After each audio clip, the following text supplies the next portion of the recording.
9 atau 10 dari pasien COVID, 2-nya itu biasanya ibu hamil. Vaksin ini nanti kalau diberikan pada ibu hamil, nanti bayinya timbul atau janinnya timbul bla bla bla bla bla.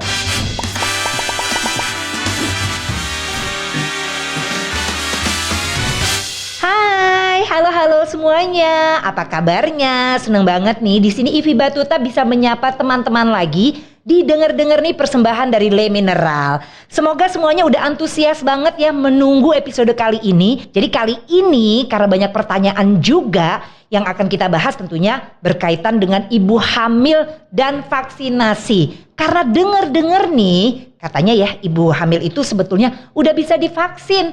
Tapi kan pertanyaan kita adalah, wah ini aman gak ya buat bayi yang lagi dikandungnya? Bener gak sih teman-teman semua? Nah di sini saya nggak sendiri, kita akan kupas tuntas pembahasan vaksinasi untuk ibu hamil ini bersama dengan Dr. Ulul Albab SPOG yang sudah hadir di sebelah saya. Nah buat yang belum kenal Dr. Ulul, kok belum kenal sih, emang belum nonton YouTube-nya? Ini kisahnya kemarin sempat heboh, nanti saya akan bahas. Dokter, tadi saya sudah bilang sama teman-teman bahwa dokter ini sebetulnya sudah terkenal, kemarin tuh sempat viral. Jadi dokter adalah dokter yang bisa dibilang lolos maut ya dok? Betul sekali. Dikasih kehidupan kedua tepatnya. Karena bulan Oktober hampir setahun yang lalu saya masuk salah satu penyintas dengan gejala sangat berat. Bahkan kalau boleh dibilang mungkin ada beberapa video yang sudah berseliweran kemana-mana tentang saya. 7 hari tidak bangun, artinya memang 7 hari diintubasi, kemudian bangun dan alhamdulillah sekarang sehat seperti sekarang. Artinya bahwa mungkin tidak semua orang mempunyai atau diberikan kesempatan seperti saya. Jadi saya masih diberikan kesempatan untuk hidup kembali, bercerita. Makanya saya sangat antusias kalau saya suruh cerita terkait dengan COVID, karena saksi nyata dan juga mungkin salah satu korban yang lolos dari COVID-19 ini. Dokter, ini ada cerita dulu. Betul, nih, lucu. Boleh. Mau ada cerita lucu ya? Tahu nggak dok, di masa pandemi ini ya dok ya, banyak banget teman-teman saya yang hamil. Maksud saya gini, kalau hamil sih oke lah ya. Oke, satu hal. Tapi lucunya banyak yang hamilnya ini setelah berapa tahun menunggu. Jadi ya rupanya masa pandemi ini bikin ibu-ibu pada hamil ya dok. Tapi itu sebenarnya sudah diprediksi sebenarnya. Oh gitu? Jadi di awal-awal pandemi yang lalu sekitar bulan Maret atau mungkin April 2020 itu kita sudah membuat sebuah prediksi akan terjadi baby boom. Jadi kalau selain COVID itu membawa musibah, tapi juga ada berkah. Makanya kita bilang berkah COVID kan gitu. Mungkin bayi-bayi COVID. Artinya kalau sekarang udah setahun lebih pasti bayi-bayi COVID di awal yang kejadiannya di awal pandemi kemarin sekarang udah lahir kan itu. COVID itu membuat keluarga karena adanya PPKM, kemudian adanya PSBB, kemudian anjuran untuk sering di rumah, lama-lama keluarga ngumpul, suami nggak kerja, aktivitasnya jadi berubah. Yang semula adalah di luar rumah, di dalam rumah, bahkan dalam kamar kan. Sehingga akhirnya ya itu tadi mungkin 13 tahun menunggu, jadinya ada berkah COVID, jadinya bisa menghasilkan. Dan kan bukan cuma satu, bisa 2 atau 3 kan gitu. Tapi Dokter Ulul nih, denger nih, katanya vaksinasi sekarang ini sudah boleh untuk ibu hamil. Tepat sekali. Tepat ya? Jadi per tanggal 2 Agustus kemarin Kementerian Kesehatan sudah melakukan edaran terkait dengan diperbolehkannya vaksinasi buat ibu hamil. Walaupun memang sebelumnya ibu hamil termasuk salah satu yang di-exclude untuk diberikan vaksinasi. Tapi berdasarkan rekomendasi dari POGI, organisasi di mana saya berada, dan ini didasarkan dari beberapa rekomendasi dari RCOG, kemudian American College, kemudian WHO, juga CDC, bahwa ternyata memang dari beberapa penelitian yang ada, dari semua jenis vaksinasi yang ada itu memang dinyatakan bahwa aman untuk ibu hamil. Kemudian ada juga faktor-faktor yang akhirnya kita harus mempertimbangkan kenapa ibu hamil itu harus dilakukan vaksinasi. Kita tahu dari beberapa data bahwa angka kejadian ibu hamil yang positif COVID itu makin meningkat. Kemudian angka kematian ibu hamil yang karena COVID juga makin meningkat. Angka kematian tenaga kesehatan, khususnya dokter kandungan karena COVID juga meningkat. Perlu diingat bahwa angka kematian dokter kandungan itu terbesar kedua setelah dokter umum. Sampai sekarang ada sekitar hampir 50 dokter spesialis kandungan meninggal. 10,3% itu adalah ibu hamil. Dan perlu diingat bahwa angka kejadian seringkali terjadi di kehamilan trimester yang ketiga. Dan ada beberapa data mengatakan bahwa sekitar 3%-nya akan berujung pada kematian. 9 atau 10 dari pasien COVID, 2-nya itu biasanya ibu hamil. Dan lebih celaka lagi adalah 59,1% ibu hamil itu yang positif COVID, dia asimptomatik, tanpa gejala. Tanpa gejala itu bisa kemana-mana, tenang saja, nggak ada masalah, tapi dia berisiko menularkan kepada yang lainnya, suaminya dan sebagainya. Nah, atas dasar itulah dan diimbangi dengan beberapa macam penelitian yang mengatakan bahwa ternyata tidak ada efek baik pada pertumbuhan janin, pada embrionya, kemudian tidak menimbulkan atau tidak ditemukannya kematian pada bayi, dan juga tidak mengganggu tumbuh kembang bayi setelah dilahirkan pada pasien-pasien yang dilakukan vaksinasi di luar negeri, maka akhirnya POGI merekomendasikan dan akhirnya Kementerian Kesehatan menyatakan bahwa ya boleh dilaksanakan vaksinasi dan bahkan justru malah sekarang menjadi prioritas. Oke, jadi jawab dengan singkat nih dokter ya. Kalau saya tanya vaksinasi untuk ibu hamil aman atau tidak? Jawabannya? Sangat aman. Oke, tuh udah didengarkan ya dari dokter. Sangat aman. Sangat aman. Penelitian mengatakan tidak ada masalah. Kan? Memang ada beberapa yang tetap kriteria tertentu dan mungkin nanti kita bisa diskusi di belakang. Pertanyaan berikutnya adalah apa nih kira-kira persyaratan-persyaratan yang memang si ibu-ibu hamil ini tuh boleh divaksin gitu loh? POGI sudah membuat beberapa rekomendasi dan juga Kementerian Kesehatan juga sudah membuat beberapa pedoman yang harus diterapkan. Memang aman ibu hamil divaksin, tetapi ada beberapa syarat yang dilakukan. Pertama adalah usia kehamilan yang disyaratkan untuk divaksin adalah di atas trimester pertama. Artinya di atas usia kehamilan 13 minggu sampai usia kehamilan 33 minggu. Kemudian kondisi ibu hamil jelas sehat, tidak demam, kemudian tidak ada gejala-gejala keracunan kehamilan atau preeklamsia, kemudian tidak ada riwayat alergi terhadap suntikan vaksinasi sebelumnya, kemudian tidak ada penyakit autoimun, atau mungkin ada beberapa hal yang lain seperti hamil dengan kondisi gangguan darah atau gangguan pembekuan darah dan juga hamil dengan beberapa penyakit kanker tertentu.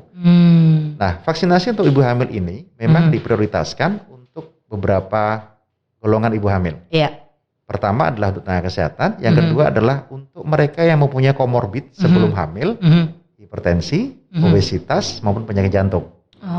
Kalaupun hamilnya memang dalam hal dia punya beberapa permasalahan, baik misalnya ada beberapa masalah, ada penyakit diabetes, kemudian jantung, kemudian asma, HIV, kemudian beberapa penyakit yang lainnya, selama tidak dalam kondisi ada komplikasi atau keluhan akut pada saat itu dan tidak ada dalam kondisi terkontrol, maka diperbolehkan untuk vaksin.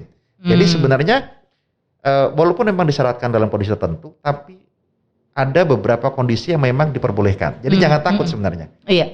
Walaupun sebenarnya tetap sebelum pelaksanaan vaksin akan dilakukan screening dan kita memang ada tools yang dilakukan, ada checklist yang akan dilakukan sebelum melakukan vaksinasi. Tapi pada prinsipnya dan perlu diingat, semua jenis vaksin aman. Oke, nah itu stop dulu di situ. Kita stop dulu karena mau ngelanjutin dulu sebelum ke jenis dan juga dosisnya gitu ya. Kita pengen tahu nih karena denger nih kan ada juga nih ibu-ibu hamil yang udah pernah terinfeksi juga. Ya. Nah kalau kayak gitu divaksin lagi apa enggak? Untuk ibu hamil yang penyintas, maka sama seperti penyintas yang lain. Setelah 3 bulan baru bisa divaksin. In case misalnya begini nih. Ada ibu hamil sekarang vaksin, kemudian jadi penyintas, ya, atau mungkin belum sempat vaksin jadi penyintas, 3 bulan ditahan. Nanti kemudian setelah 3 bulan baru dia boleh dilakukan vaksinasi. Demikian halnya begini, habis vaksin kemudian hamil. Ada juga seperti itu. Ada dong. Ya, sekarang vaksin, kemudian ternyata bulan depan hamil. Nggak ada masalah sepertinya, hamilnya juga nggak ada masalah, tetap dilanjutkan dan nanti setelah kehamilan 13 minggu, artinya setelah 3 bulan baru dilanjutkan untuk vaksin yang kedua atau vaksin berikutnya. Tentunya apapun itu harus dikonsultasikan dengan dokter kandungannya untuk melihat keadaannya, kondisinya dan lain sebagainya gitu ya. Nah, Dokter Ulul nih, kalau mengenai kayak dosis gitu dok? Dosisnya beda sama. apa Dosisnya sama. dua kali gitu juga? Ya, Misalnya dosisnya kayak sama. Jadi nanti tetap ibu hamil akan diberikan dosis pertama maupun dosis kedua. ya. Dan dosis pertama diberikan sebelum usia kehamilan, setelah usia kehamilan 13 minggu dan sebelum usia kehamilan 33 minggu. Harapannya apa? Pada pemberian dosis kedua, nanti itu bisa dilakukan sebelum usia kehamilan aterm atau 37 minggu. Karena salah satu tujuan vaksinasi pada ibu hamil adalah kita pengen mencapai target optimal pada saat usia kehamilannya aterm atau menjelang persalinannya, terutama pada ibu maupun bayinya. Sehingga makanya rekomendasi kita adalah 33 minggu. Harapannya kalau 33 minggu diberikan, maka yang kedua itu bisa dilaksanakan di 34 atau 35 minggu. Nah, kalau untuk yang ibu hamil gimana? Efek samping vaksinasi semuanya sama ya. Jadi baik hamil maupun ibu yang tidak hamil itu mungkin sama. Masyarakat umum juga sama sebenarnya. Tetapi perlu dilihat bahwa tidak semua orang akan berefek atau tidak akan mengalami efek samping. Tergantung dari individu masing-masing. Efek samping yang paling sering apa sih? Demam misalnya, kemudian kelelahan, ada yang mual, yang muntah. Betul. Kemudian ada juga yang merasa pegal-pegal, kemudian rasa kecapean, bahkan kadang-kadang ada juga yang demamnya tinggi sampai 39.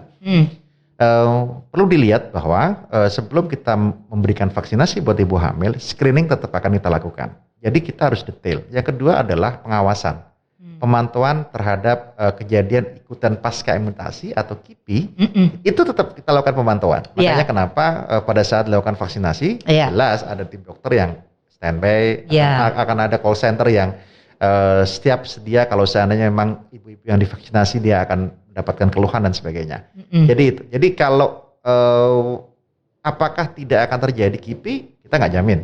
Tapi kalau terjadi KIPI, jangan khawatir karena kejadian itu adalah kejadian itu kan yang sampai sekarang beberapa penelitian mengatakan bahwa tidak ada yang berefek sampai fatal terhadap ibu hamil. Oke.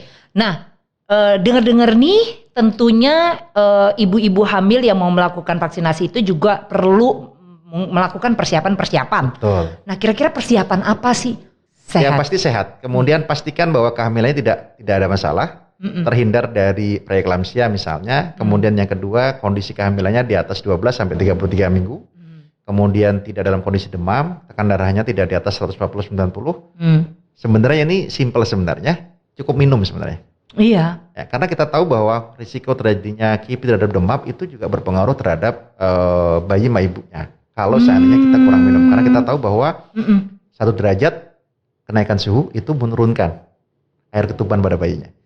Minum penting, dan ini penting sebenarnya, makanya kenapa saya cukup tertarik bahwa bekal air minum pada saat ibu-ibu nanti melaksanakan vaksinasi itu juga penting sebenarnya. Dokter Ulul, kalau kan dengar-dengarnya emang banyak hoax ya seputar vaksin. Ini biasanya yang terutama untuk ibu hamil biasanya hoax seperti apa yang dokter dengar?